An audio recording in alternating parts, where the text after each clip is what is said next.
Hey, what's up, guys? For this video, I'm actually going to follow up on, the Triple H comments from a couple weeks ago where, he basically buried, Jericho, Edge, and Rob Van Dam. And, before I get into it, let me just make clear, I totally understand this is just that was all done to benefit Daniel Bryan at the end of the day. And number two, I understand he's, it was done to try to get the internet fans kind of riled up. So this might be kind of overreactionary. Maybe taking it too seriously. Some people are going to think that, but let me just say, I'm just in the mood to make the video. I just feel like this. He said what he said. I felt like he meant it. If there's definitely some realism behind it, so I just think it'll make there is a lot of things I do want to follow up on because I really do. I really love Jericho, Rob Van Dam, and I'm a big fan of Edge as well. I think all those guys, could have had even more successful runs than they did have in the WWE. I've always felt like they've all gotten raw deals, and I think it's kind of a cheap shot just to kind of throw them under the bus like that. But if you guys didn't see the promo, I'm sure most of you did. It was before Hell in a Cell. Triple H was just saying to Daniel Bryan, I've seen guys like you come and go a million times. Guys like Jericho, Edge, and Rob Van Dam. Don't get me wrong, all top guys, but if any of those guys were the faces of the company, we'd all be working for Ted Turner. So it was a pretty bad cheap shot, and it's something that I don't think should be taken too lightly, because basically by Triple H saying that he kind of in his own mind he kind of puts himself above those guys, and I think that's kind of unfair because I think you can make a lot of cases that all three of those guys could have been more successful than Triple H if you had the right marketing and the right machine behind them. But it's very intriguing. I would say, let me start with Jericho first. I really feel like Jericho is the biggest star out of the three. I think he's the best out of the three, probably the best overall performer without a doubt. But the Jericho Triple H, their history, their feuds, their real life situation. There's definitely a lot of realism there. I mean, I think there is a genuine respect that they have for each other. Jericho respects Triple H more than anybody, but they have had a rocky past. And to me, it really seems like out of all those guys, they're really building Triple H and Jericho up. They had some polls on WWE.com. So I think WWE has planted the seeds of, possibly doing a Jericho Triple H match at WrestleMania. And, personally for me, I would actually save Bryan and Triple H for the Rumble.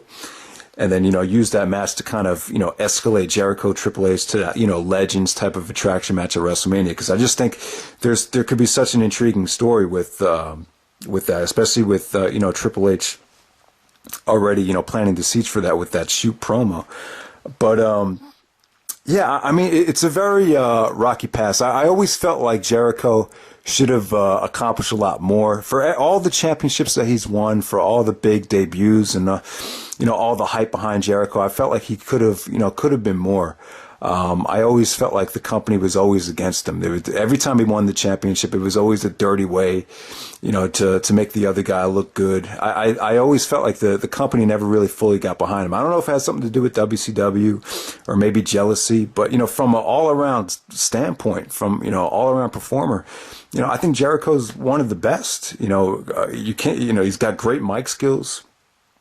The guy's friggin' amazing in the ring. I think you can make a case, and I might take some heat for this, but you could say that, I think Jericho in his 40s right now, what is he, like 42, 43? You could argue that Jericho in his, early 40s is better than HBK in his early 40s. I really feel like that. He's had the matches and the consistency to really back that up. You could argue that Jericho Punk is the WWE match of the year. I think you could really say that, but, just a lot of bad blood between Triple H and Jericho. If you haven't read Jericho's book, just a lot of dirty things were done. I'm just going to go into depth with what happened. When Jericho debuted in 1999, he was actually working with China for a while, and China would always bitch about how Jericho was, a little tough to work with. He was still learning the WWE style; it was a little too stiff. So she would always complain to Triple H, and then that would kind of be ammunition for Triple H. And then they would go to complain to Vince, and they would get Vince all riled up, and then Jericho would be on the hot seat, and then he would get punished. So stuff like that really kind of put a bad taste in the mouth. And, Triple H was on record saying he really didn't think Jericho was, was the right choice to be undisputed champion. And then right before, I think on the eve of WrestleMania 18, there's a Canadian talk show host called Michael Landsberg. And he actually interviewed Triple H. And Triple H basically buries, Jericho right before WrestleMania 18. Well, they have to follow Rock and Rock and Hogan. And, basically said that, Jericho could be as big as he wants or as small as he wants. He just has to kind of find, if some bullshit like he's still trying to, find his place in the business or some crap like that. And he's talking about the undisputed champion. So he kind of felt like he was buried right before that match. And with the undisputed title reign, it just, I don't know. I always felt like, it was a wasted opportunity. I mean, the first ever undisputed champion. And I felt like Jericho was treated like shit. Vince McMahon went on record. I think he was actually quoted as saying that Jericho is one of the biggest flops we've ever had as champion. Somewhere that got leaked out somewhere. But I really feel like that was kind of triggered by Triple H. I really feel like that. I think that whole... Yeah, and this is really interesting too. Everyone knows that build-up was horseshit, and Jericho, he defended himself. He said in his book that whole thing was just done to protect Triple H because there was a lot of storylines that were floating around. One had Jericho cheating on Stephanie cheating on Triple H and sleeping with Jericho. It was supposed to be RVD, the guy on the tape, and then when Triple H found out it was Jericho, he would go berserk. But then there was some situation where Triple H felt like it would make him look weak if his wife was, cheating on him or some bullshit like that. To me, like, if it's going to help the storyline, who gives a shit?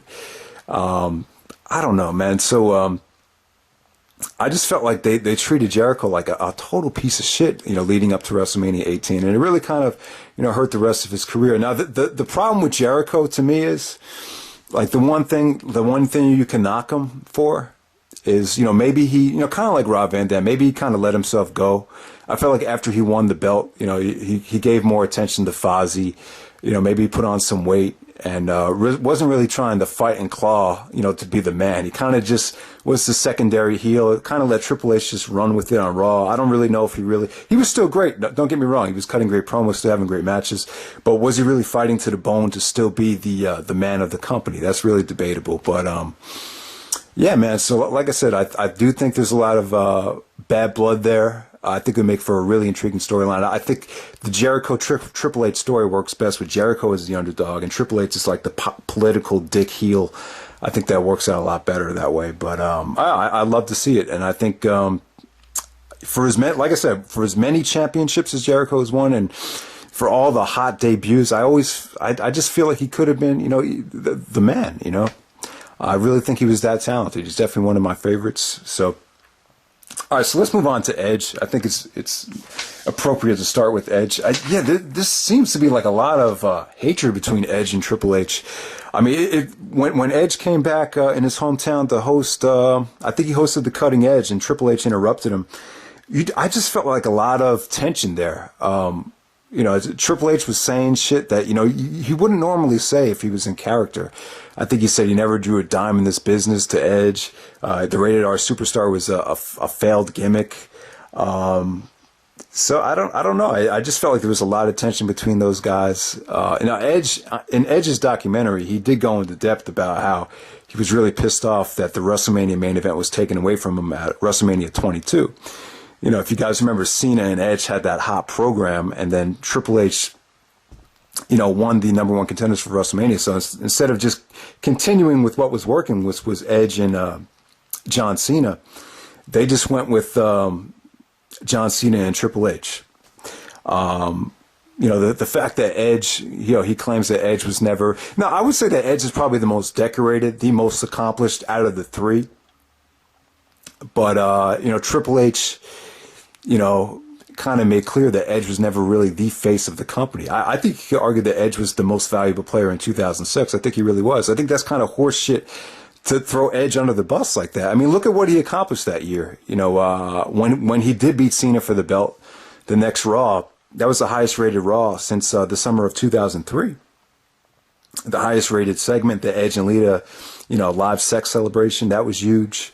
So I really think Edge and Cena really had a hot story there. And I think you can make a legit case. I really believe that if Edge had main evented WrestleMania 22 in Chicago against Cena, I think you can make a case that buy rate would look exactly the same. I think the crowd reaction would have been, just as good, maybe even better.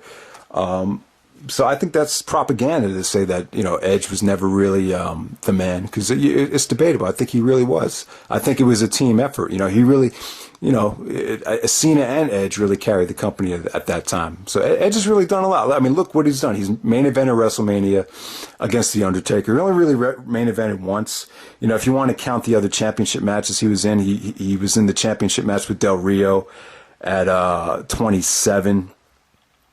The championship match with Jericho at 26, at 25 with Big Show and Cena, and then, main event of WrestleMania 24 with The Undertaker. So, he has been in headline WrestleMania several times. So he has accomplished a lot. I mean, what is he, 11-time world champion? A 5-time Intercontinental champion, maybe 11-time tag team champion. I mean, the guy's done so much. But still, I mean, people want to act like he really wasn't, the rated R superstar thing was a failure. I don't think it was. I think Edge had a pretty remarkable career, to be honest with you. I would say that Edge is probably the least talented out of the three, but he is the most accomplished. So let's move on to Rob Van Dam. Everyone's heard me bitch about, the whole Rob Van Dam and Triple H bad blood situation because, even Edge would tell you. Edge did an interview with that guy, Michael Landsberg, and they actually asked him, who's going to be the next Rock or Austin? And is it Brock Lesnar? He said, I never thought Brock Lesnar was going to be that guy. If there was one guy who I thought was really on the verge of breaking out, it was Rob Van Dam because of the reactions he was getting. And it's just funny. When Triple H was gone, it just seems like, everyone had their fair chance during the Invasion time. That's why I love the Invasion. I know most people hate it because of the oversaturation with the WCW guys that they didn't give a shit about, but I felt like it really opened the door for some talent to really, make their way. Booker T, Jericho, and Rob Van Dam, all, great workers that were successful during the Invasion. I felt like Rock and Austin were team players. They were willing to work with the younger guys. I feel like the politics really weren't that heavy at the time. But yeah, I mean, if you guys look back, during the Invasion, RVD was more over than anybody. Everybody knows that. I mean, there's no reason why RVD couldn't have been the face of the company. I think with the right supporting cast, he definitely could have been. I think that storyline with, RVD taking over as the leader of the Alliance and then Austin being pissed off about it and paranoid because RVD has taken over his spot as the leader of the Alliance, Stephanie McMahon pushing for RVD. I think they could have ran with that, with Austin still being a heel and then RVD kind of being like the tweener. That could have been just a huge angle. But the problem was at that time, he had too many, egos and too many guys coming back. Like Triple H had just come back in January. Then you had the NWO. Then you had, Kurt Angle, The Rock, and Austin being unhappy. So you just had too much star power above Rob Van Dam. And then all of a sudden RVD was kind of looked at as this, young guy that, still needed to pay his dues. And they didn't really cash in on him when the time was right. But I really feel like RVD, definitely, I would put Jericho above RVD. Definitely right now, Jericho has proven that he's had more longevity and a better worker than RVD going into their 40s. But I would say that RVD is the most groundbreaking out of the three. I think RVD probably has the most cult following. I think he's probably the most innovative out of the three guys. And yeah, man. So it just seemed, and as far as the bad blood with Triple H, it just seemed to me like there was always jealousy there. There's no way that Triple H and Shawn Michaels as well. I mean, those guys, for as good as Shawn Michaels is, he's not Rob Van Dam. But don't get me wrong. I mean, Shawn Michaels is a better worker than Rob Van Dam, and he can do things that RVD can't. But, RVD is just totally different. I've heard Triple H and Shawn Michaels say that, he just, he wasn't adapting to the WWE style well. He's, there's a lot of criticism about RVD, but, I just felt like he had too many people against him. Triple H even said to him that he's not world championship material. That's kind of breaking kayfabe when you say that. And, there's no reason why RVD shouldn't have been the champion in 2002. That was just horseshit looking back on it. I mean, it should have been RVD and Triple H at WrestleMania that year. I mean, there's no reason why it shouldn't have been. And the fact that after, the Elimination Chamber fiasco, you do Triple H and Shawn Michaels for the world title. There's no reason. RVD had so much momentum. That should have been a triple threat. That was RVD's time right there. They already, even though they flopped the invasion thing, some people thought, it was too soon to give RVD the belt during the invasion. I think it would have been fresh as hell. And I think if you wanted to do something to really, spark some interest, that was the time to push RVD. But the second chance would have been to push him at the end of 2002, going into WrestleMania. But for some reason, there was just more focus on Triple H and Shawn Michaels. And I felt like that kind of ran stale. And, and then you had the whole Evolution thing. And then, he never recovered from that. So, the thing about RVD, the problem with him is he's not the kind of guy that's going to, play politics or, bitch that he should be the man. Like if you're going to, if you're going to de-push RVD, he's just going to say, fuck you, I'll just do whatever I want to do. I don't give a shit. He'll just take his paycheck and leave. He's not going to, he's just not like that. He's just not going to, bitch about shit. He's going to do his own thing. Like everything's cool in your RVD. So, I think if all these guys were bigger, I think they're all nice guys. I think they're all good people.